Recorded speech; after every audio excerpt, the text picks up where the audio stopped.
के जान मोदी जी एहसान मोदी जी तनी करी मोदी जी तनी करी मोदी जी।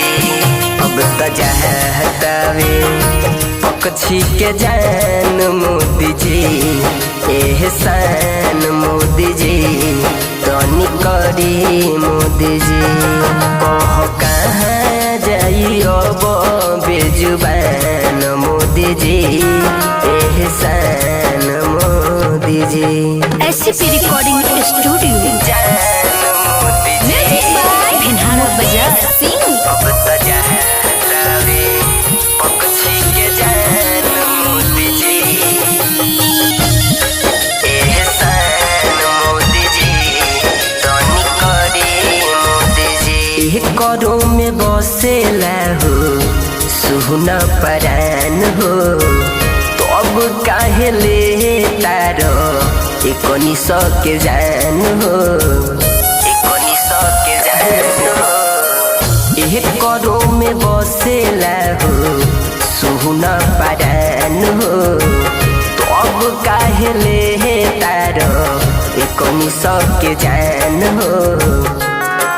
नहीं बहन तू हो इतना एहमान मोदी जी एहसान मोदी जी तनी कर मोदी जी।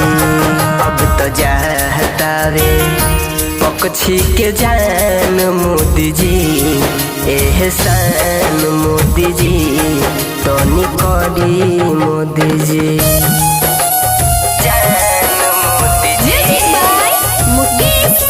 अब तो चाहतावे पक्षी के जान मोदी जी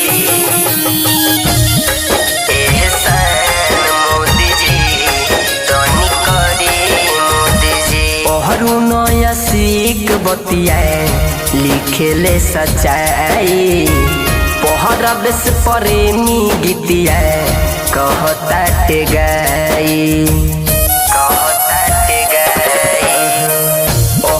नया सीख बतियाए लिखेले सच्चाई पहरा बेस प्रेमी गीतिया कहता ते गाई।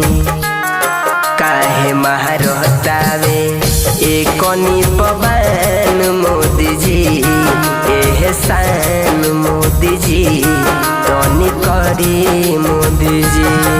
अब तो चाहतावे पक्षी के जान मोदी जी एहसान मोदी जी तनी करी मोदी जी।